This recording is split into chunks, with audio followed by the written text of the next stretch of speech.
Hey, how you doing there again, folks? Me again, of course, Brandon Wenzel. Come back at you with another confession off my concert confession series. Yes, indeed, folks. Concert confession series is a vlog series I've been doing for a little while now, where I go over there and I confess my concert sins, I recount my recreational revelries, and I muse over my musical misadventures. Basically, it's just an opportunity for me to go over there and stand on a soapbox and say, look at all the cool things I did. But we'll get to that. Folks, this is a series that I've been doing for a little bit now. It's basically just a opportunity for me to go over there, talk about live music events that I've attended. I am a big live music fan. I love doing it. It's self-indulgent, but here we go. But while I'm self-indulging, I'm also doing something else.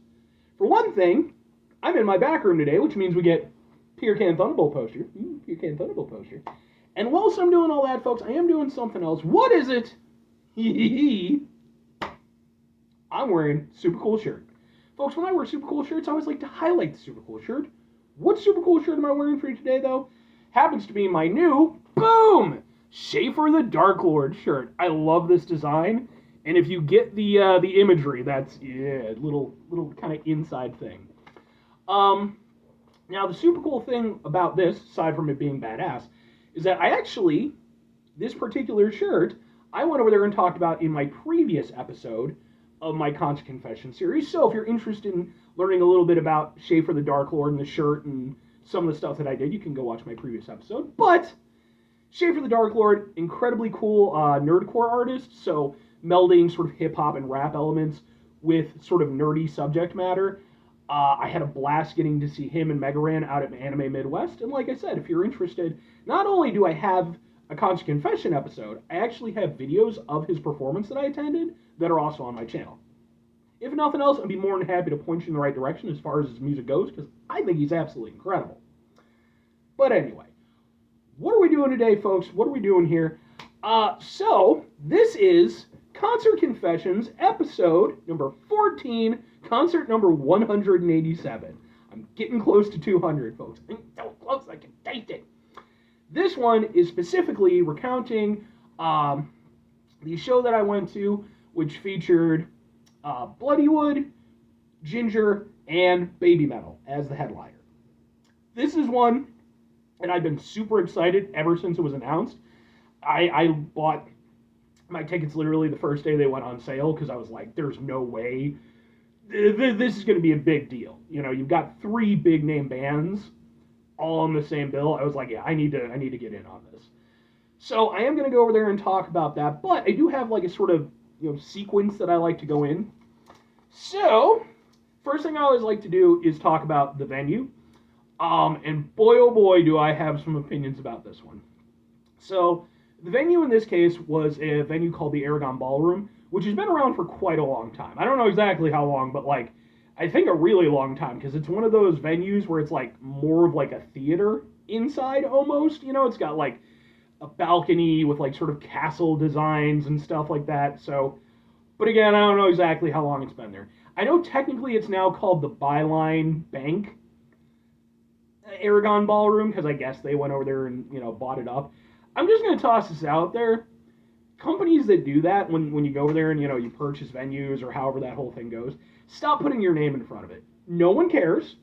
It's not the Byline Bank, it's the Aragon Ballroom, because that's what it's been forever. You already bought it, you're already making revenue from it, you don't need to slap your name on top of an iconic, name already. Just be happy you own it and fuck off. Just tossing that out there. Because, like, when I went over there and I listed up the videos that I posted of my thing, I sure as shit didn't list them as at the Byline Bank. I was like, at the Aragon Ballroom.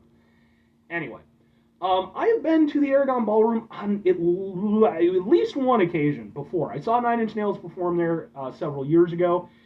I have to admit, coming into this, I did not expect everything that was about to occur when I first got there, because I got there a little bit later than I'd intended. I missed my train because I commuted in, which boy oh boy was that a whole other fucking thing. I'll talk about that. But yeah, I commuted in, took a cab to get there.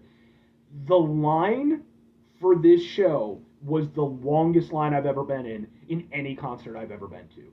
It literally almost completely wrapped around the block. And if it wasn't for the fact that by the time I got there, they'd already been letting people in for an hour, it would have easily wrapped around the block and probably looped back a little bit. They did not properly estimate the drawing power of Babymetal, Jinjer, and Bloodywood. Each one of those bands could headline that location and get a good draw. So, yeah, it was a shitload of people. And this becomes frustrating in a big way for me because, like I said, I did get there a little bit later. But even if I'd gotten there way earlier, there were so many people that by the time I got in, I only got to see one of Bloodywood's songs. They'd played through essentially their entire set, and there were still a shit ton of people behind me. Like, the line kept going. So, I'm sorry, but like, and to the staff's credit, they were keeping people moving. The Aragon Ballroom staff, you guys did a great job. Full marks. To the organizers of the Aragon Ballroom, I am flat out calling you out in this instance. I understand that maybe you didn't realize how much this was going to be a thing, but at the end of the day, you're the people who put it together. So it's on your fucking heads. If you have that type of attendance, you need to start letting people in 2 hours early. Or you need to go over there and push back the bands a little bit. Because it is ridiculous that you have that many people to the extent where people are literally missing some of the bands. Either go over there and push back the start time by like half an hour or something like that, give them time to get more people in. Or, again, instead of letting people in at 5:30, start letting them in at 4:30. That really pissed me off. But as for the rest of the venue itself, the Aragon Ballroom is a cool, I really don't want to emphasize it, it's a cool venue. It has really great sound, nice acoustics, and it has a nice setup. About the only other point of contention I have with the Aragon Ballroom is that when you're going to leave, fuck me sideways, is that a bit of a fucking fire hazard? Because the stage is on the second floor. There are only two staircases to get down. So, like, when everybody left, you were going to be there for a while. You could be the most organized group of people ever. There was no way. It fucking bottlenecks. So, I'm just saying, that was a little bit of a thing. But, otherwise on the venue, it was really cool. You know, again, the Aragon Ballroom, full credit to their staff and their sound people. It was, yeah. Alright, let's move on to the bands, because that's where the meat of this whole thing goes into. I had to unload about that whole stupid thing with the loading people in stuff. First band up, Bloodywood. The band that I was probably there to see the most. Like, I love Bloodywood, and I love Jinjer. Babymetal I hadn't seen before. I've seen Bloodywood every time they've come to America so far, and yeah, it pissed me the fuck off that I only got to see one song from them. It did get at least, well, it pissed me off more later on when I started looking up their set list after they'd performed. They only got a 5-song set list. What the actual fuck with that? Like, Jinjer got like a 9 or 10 song set list. Obviously, Babymetal being the headliners, they had the longest time on stage. I understand that. Bloodywood is not a fucking local opening band. I've seen local opening bands given more time than Bloodywood. There's no reason you couldn't have extended their set list to a proper set list, give them 9 or 10 songs. You would have been tagging on an extra half an hour, and it's not like anybody would have been pissed. People wanted to see Bloodywood just the way they wanted to see everybody else. Like, yeah, Babymetal was the biggest draw. I'm not saying otherwise. But, yeah. So I only got to see them perform one song. It was their song New Delhi. I did get a video of it. But that, I mean, for what it was cool. Getting to see them for, a total of like 4 minutes or something like that. So I can't really speak too much to anything else about it. But, so let's move on to Jinjer. Jinjer, for me, was the show of the night because, again, Bloodywood got dicked over as far as their set list was concerned, and on top of that, I only got to see one fucking song anyway. If they'd had a longer set list, I could have seen more of their fucking songs. Jinjer did get a proper set, to be fair. Obviously, them not being the headliners. This was actually, I was going to say this is the first time I've seen them not in a headlining capacity, but that's not true. First time I saw them, they were playing with Cradle of Filth, and Cradle of Filth were obviously the headliners. They put on a really great set. They were promoting their latest album, Duel, which actually I haven't listened to yet because like I'm a bad fan. I just always have so much music to listen to. And so about half their set were songs off that album, which was cool. It was great to see them debut some new songs. I would have liked, and again, I get it because it is the tour to support the album. I would have liked maybe a little bit, I feel like they could have done like 2 or 3 songs from that, and that been fine. But they still got in, the main ones you want to get. Of course, they finished off with Pisces. They had I Speak Astronomy, Perennial. I would personally love to see Jinjer bust out some songs from their first album, because that's actually the album that got me into Jinjer. But I don't think they're ever going to play any songs off that album anymore. It's a very different Jinjer at that point. But they were fantastic. Like, the way that Tatiana kills it on stage, the way that, the guys just, fucking like the chug that they put into their music. Like, it was one of those things where I was genuinely annoyed because of the whole Bloodywood situation. So I was in a pissy mood. And then they started playing, and like, maybe a minute into their first song, I had a smile that's fucking, halfway up my face, because I was just, I fucking love them so much. There's a reason why I've been following them for so long, why I generally consider them to be one of my favorite bands of a more recent-ish variety, even though I haven't listened to the new album yet. But I'll get to it. Point for point, they were fantastic. I don't really, like I said, my only criticisms would have just been I would have liked, again, just maybe 1 or 2 other songs to tag in there instead of like half the set being from the new album. But that said, all the new songs were really badass. Green Serpent in particular really caught my attention, and like that was really fucking cool. So Jinjer were great. They're always great. They were the highlight of the entire thing for me, because again I didn't get to see Bloodywood for. Yeah. Let's move on to Babymetal though. Boy oh boy with Babymetal. I've been aware of Babymetal for a long time, like definitely over a decade, because I remember listening to some of their stuff back in my gas station days. I think I might have even maybe downloaded one of their albums off of like a pirate site at the time. I've never seen Babymetal live before, and I am not what you would consider a dedicated Babymetal fan.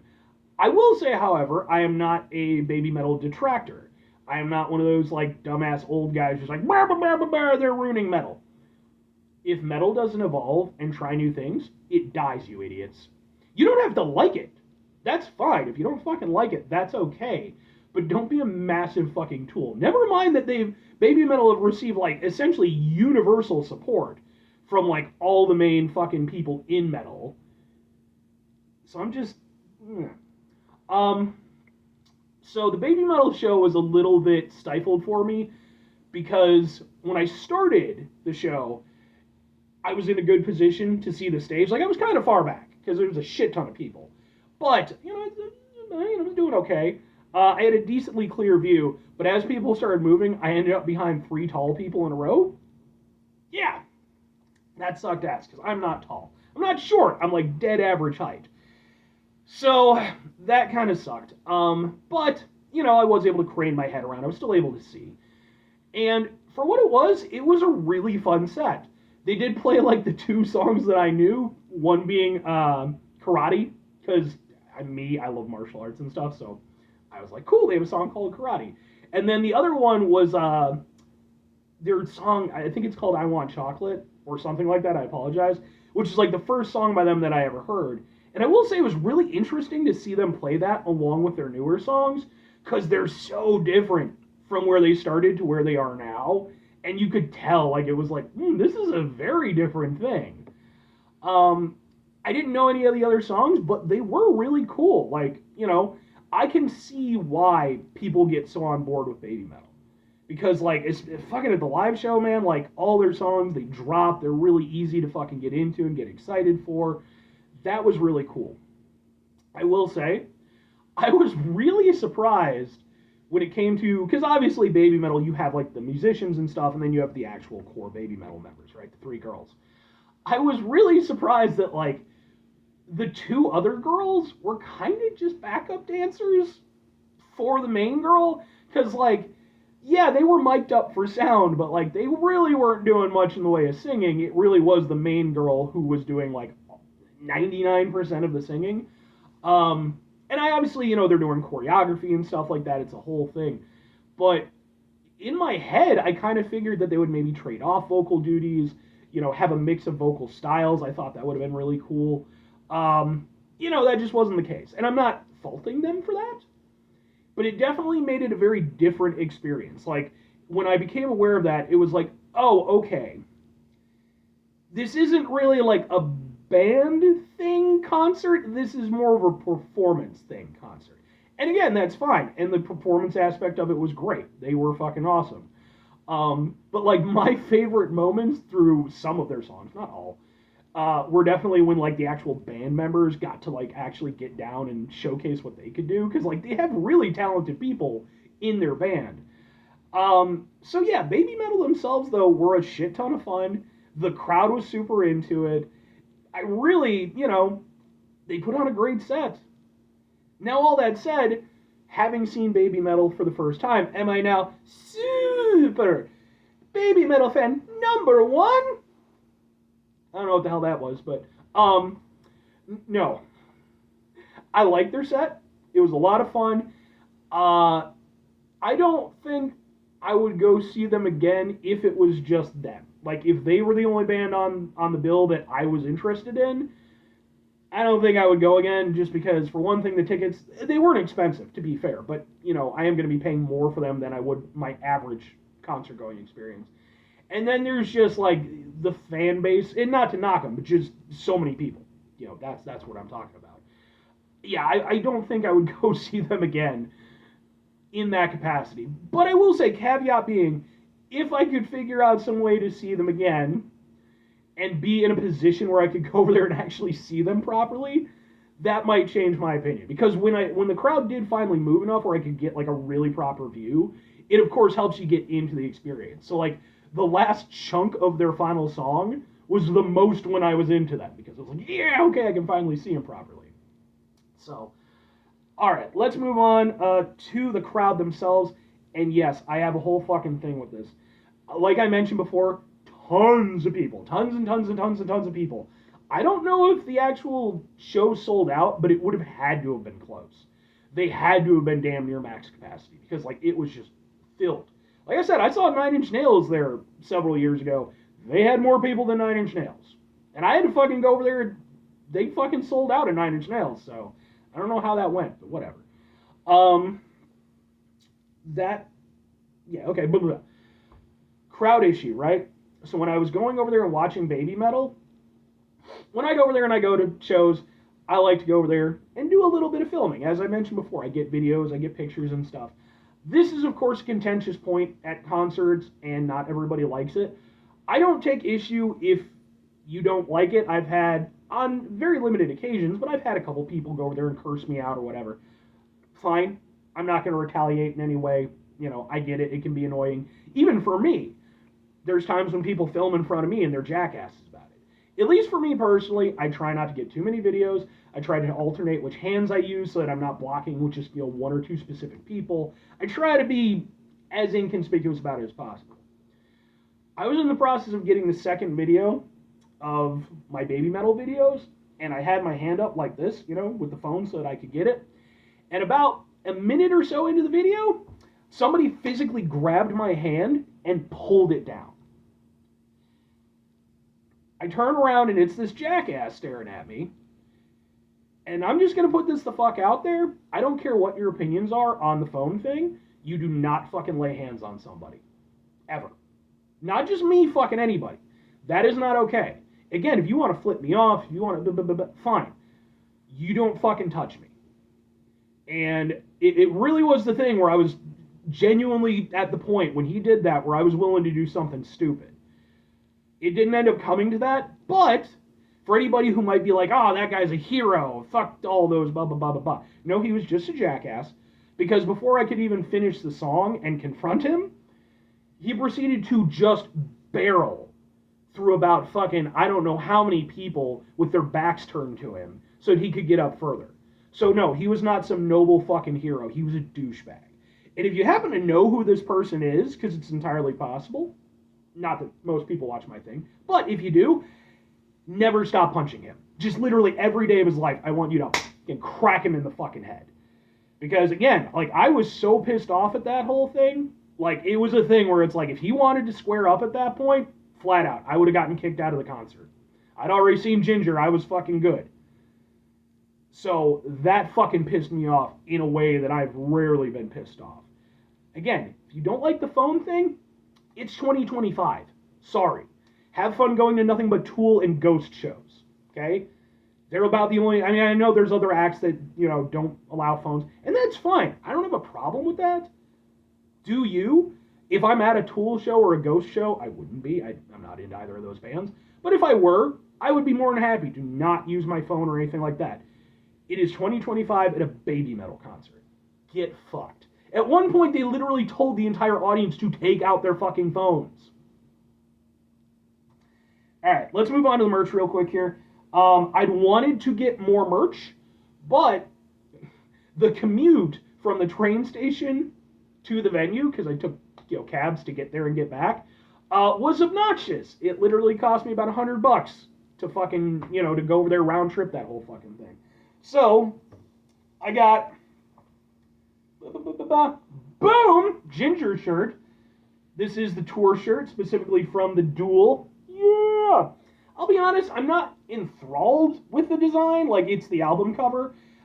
Jinjer had some really great shirt designs. This one, you know, I actually hemmed and hawed on this because I was like, maybe I'll get a Babymetal shirt. But when I saw Jinjer live, I was like, I gotta get fucking, you know, I love them so much. Then we've got, and this one for me is really kind of the shirt of the day, because I got the new Bloodywood tour shirt. This is from their 2025 tour. I have 3 tour shirts for them now, which, even though I only got to see one song, I don't care. This was the first shirt that I bought. I wanted to buy a shirt from each one of them, but again, financially, because each one of these was about $50.